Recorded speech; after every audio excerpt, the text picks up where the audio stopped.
Good morning, welcome back to the channel. Sorry it's been a couple of weeks guys. I've had COVID, which is nice. Also the weather has been rubbish again, so I've not been outside doing much in the car, so we really need to crack on with this Renault.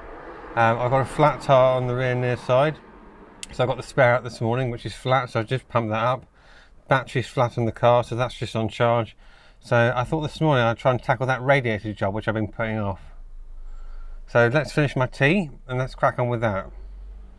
So this morning, before I do anything else, I'm going to swap these wheels over. I've got the spare out of the boot which was flat this morning, so I put some air in that and that seems to be holding.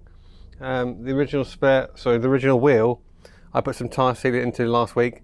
That's done nothing, it's gone down, so that obviously needs a new tyre, so that's a bit of a pain, but we'll get to that on another day. So let's just get that quickly swapped over, then we can crack on with the radiator.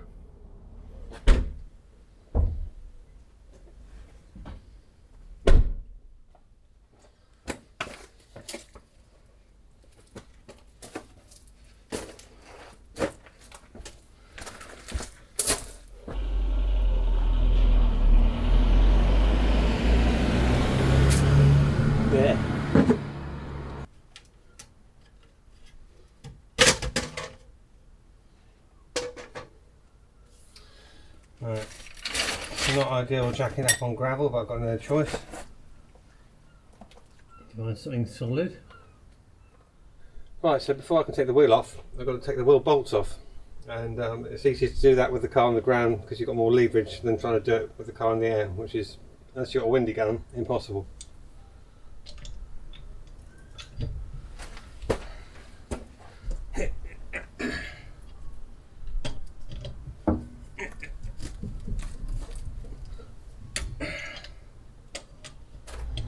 Right. Is that going to be solid enough to jack the car up on? Torsion bar mount? Yeah, it should be.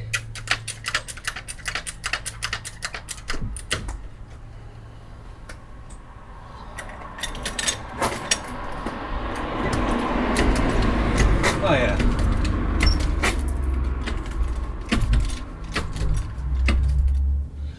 So the plan is this morning, once I got the car onto hard standing, is to have a look at the rear wheel bearings, because remember there's a bit of that noise there.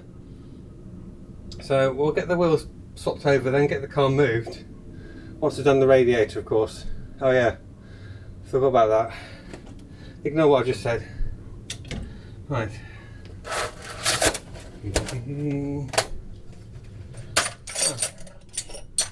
That's where my spanner went. It's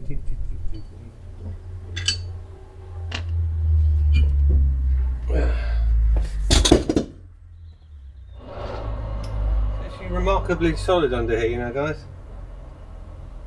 We'll come back to this later. We'll get that drum off and just see what the brakes are like in there and have a look at those wheel bearings. But not yet.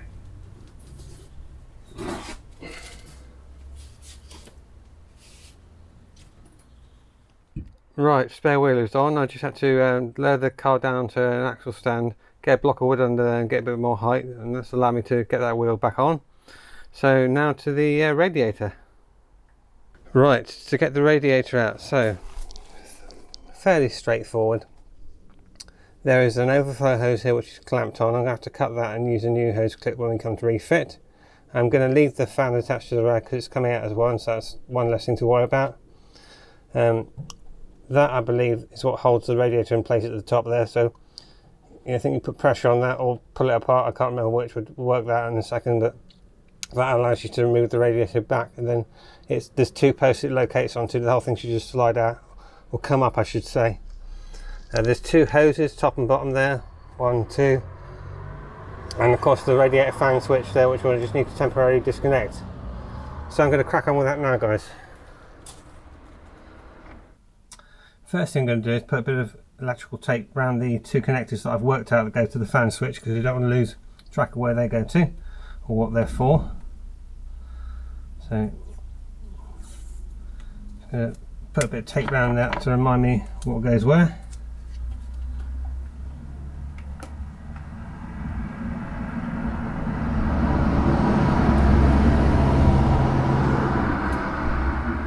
Lovely.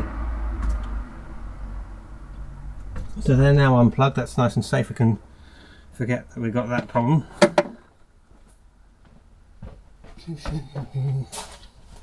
I'm going to cut that off because it's got a clamp on there which you can't reuse anyway. There's plenty of spare hose there, so that's not an issue. One less thing to worry about.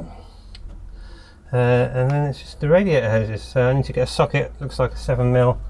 That is an unusable. That's an What's the word I'm looking for? A non-reusable hose clamp. So that's going to have to come off. I've got some spares indoors. That's not a problem. Just crack on with that. 7mm. It's normally a 7mm. Is it a 7mm? Are you a 7mm? You are.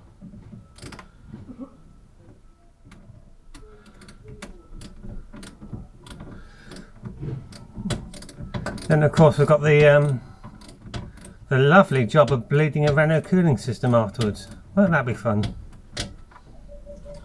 I'm doing the bottom radiator hose first, obviously, because that way it'll drain coolant from the bottom of the radiator and not all over the engine bay. Hopefully.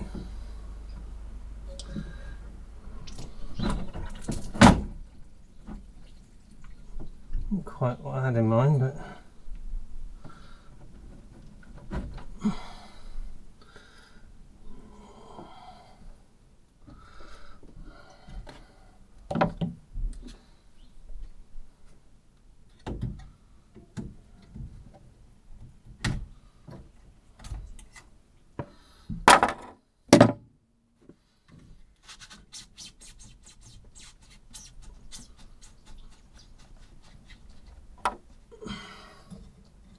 come out of the way.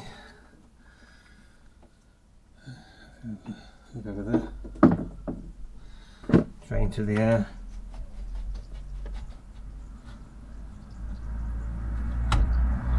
Yummy.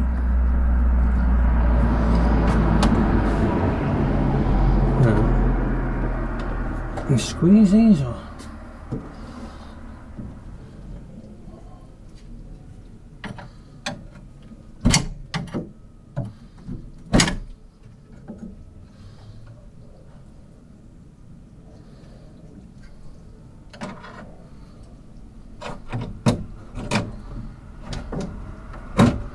Well, I'm sure that's not the right way to get the radiator out on the running line, but it's worked. Right, that's now free. Just need to get that hose out, which I failed to do.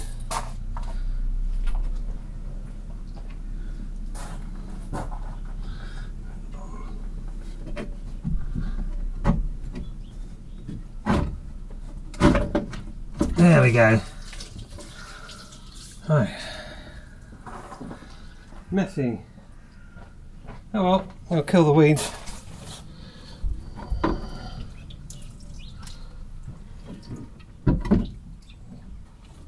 I'm just going to go and dispose of this coolant responsibly.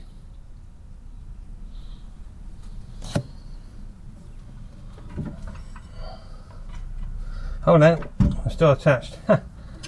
I'm disconnected the wiring for the fan. No, I have. Right, radiator's out.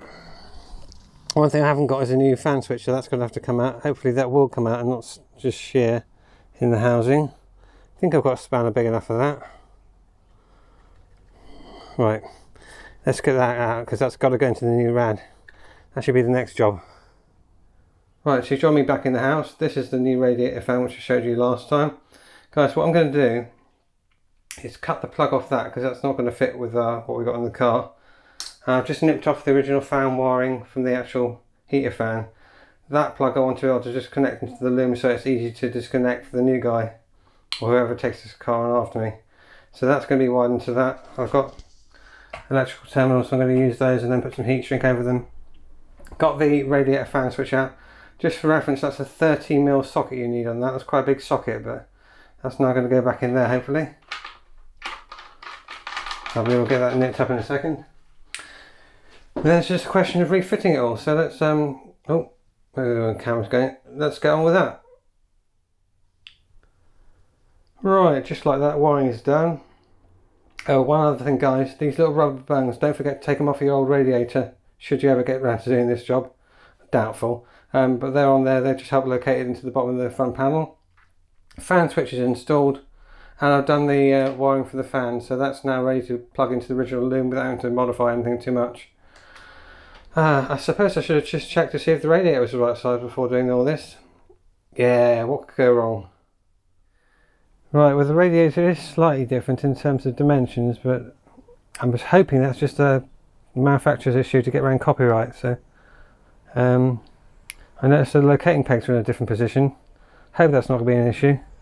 But that radiator is listed for an R9, so let's just get this in the car and see if it will fit. Oh.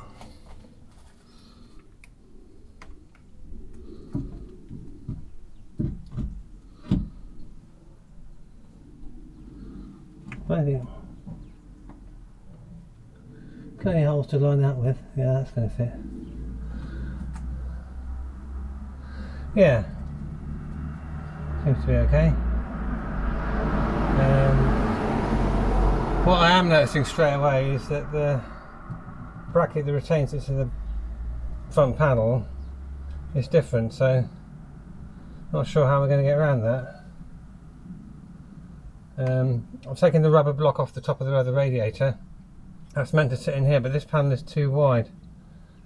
I think this has been made wrong. Or it's for a later R9, which might be the issue. I have to get creative here. That's definitely where it wants to be in terms of location.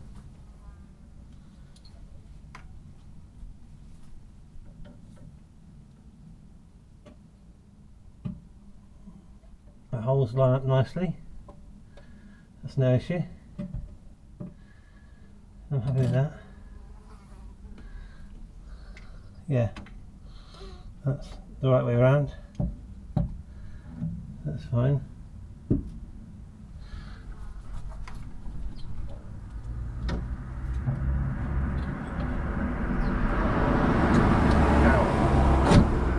Or you can do that.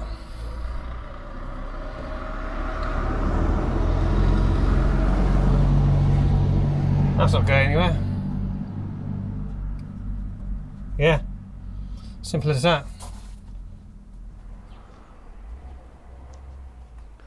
Right, radiator's back in. Actually quite straightforward. Wiring for the radiator fan switch is reconnected. Sensors back on the fan switch. Hose is wired up, or plugged in I should say, plumbed in. Overflow attached, I will need to get a hose clip on that. It might be right because it's only a low return line. Just need to get some coolant in there and run the car up to temperature and see if the fan cuts in, which is what we are been after all along really. Let's hope this works.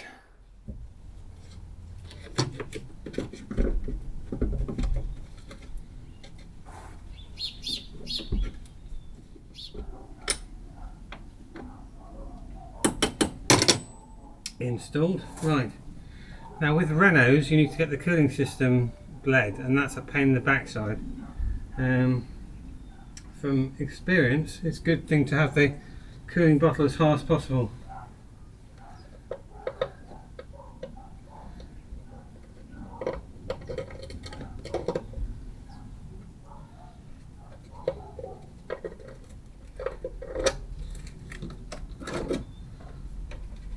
Which is why they give you plenty of hose. Right. Now how can we...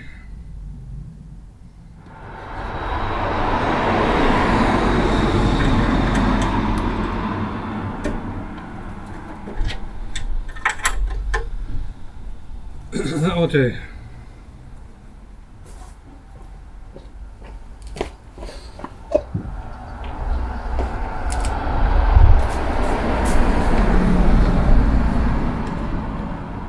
Trust me, it'll be fine.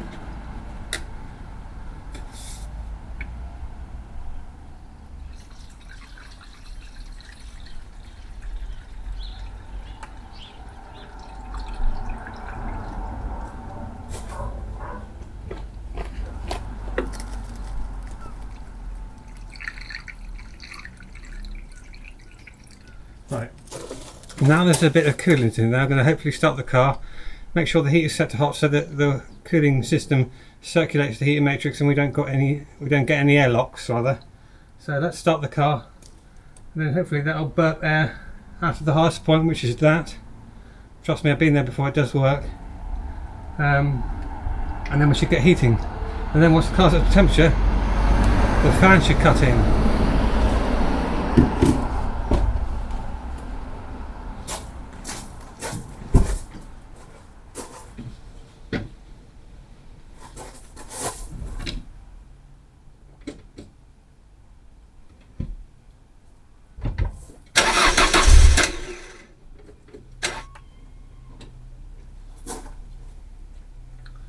Choke all the way open.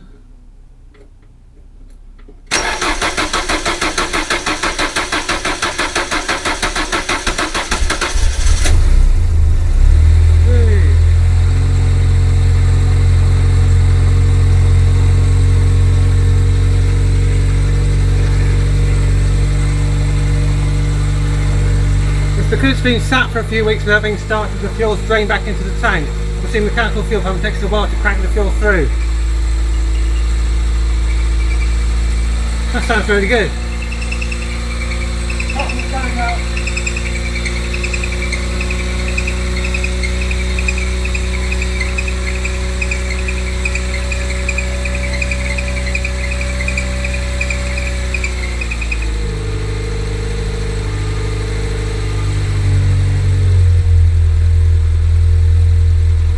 Now obviously as the thermostat opens, you should see the fluid level drop because the engine's going to want to take some more water, and all the air will escape hopefully up that breather hose or feed tube out the air expansion bottle, which is what we want. Just keep an eye on the fluid level, make sure it's topped up as well, because you don't want to run it too hot without any coolant in there, and hopefully that fan will cut in. Right, we just had a bit of a gulp as the expansion bottle level dropped. The radiator is starting to get warm now, as are both hoses, so we know we've cleared the airlock. Yes, obviously the temperature gauge was right at the top, it's gone soaring down, so the thermostat must have opened successfully. That's good to know. Let's just see if the heater works.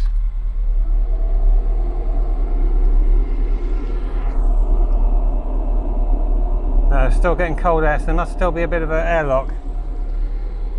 We'll wait for that temperature gauge to rise a little bit. Hopefully the radiator will take a bit more coolant and the fan should cut in. Right, I've just turned the car for a second because I made a schoolboy error.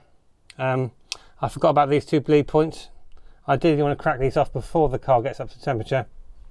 So just to show you on camera, these 2 points here, these are bleed valves. That's quite hot because that's metal. So I'm going to crack those off. You can see it, I've just done a little bit. I need to get a cloth of that because that is red hot. And I'm going to stand well back because I don't want to get covered in scalding hot water. Ah, silly boy. Less haste, more speed. No, hang on. There we go. So all the air that's trapped in the system needs to come out. That radiator hose is quite hot. Be careful when you do things like this, guys. If that was to shoot me in the face, that would be a bad day. Well, that was fun again. We've had a problem with the bleed screw not resealing. Had to wind it all the way in and out a few times. Must have been a bit of dirt on the thread, but that's now sealing, thank goodness, because I haven't got another hose. But on other news, lovely and toasty, so that's now working. We've cleared the airlock. Good times. Need to let it get up to temperature now, and hopefully we'll see that fan cutting, which is what we've been trying to achieve all morning.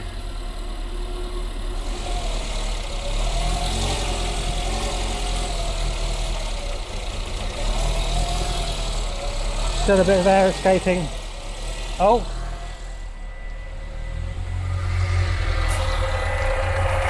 It's working!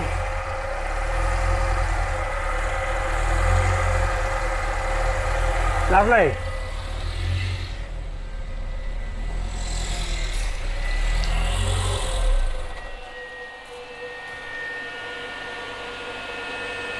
Excellent. Great success. I'm well happy with that. I was a little bit suspicious initially that that radiator wasn't going to fit.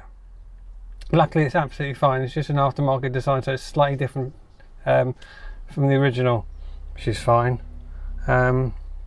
Radiator fan works, that's an enormous tick off the list. That's good. So now we can keep this car cool. And I've successfully bled the French cooling systems. Awesome. Don't forget about those little bleed screws. I made the mistake on my Renault 5 of not doing that and not having the expansion bottle high enough. But that seems to have burped all the air out, and we've got heat in the cabin, which means the airlock is no longer there. So that's absolutely brilliant. I'm well chuffed. Anyway, thank you guys for watching. I'm going to go have a cup of tea now. There'll be more content on Claude and George coming soon. I think there's another video on George coming up shortly, so look out for that. So as always, thank you again for watching, guys. I shall see you very soon with some more content. Take care.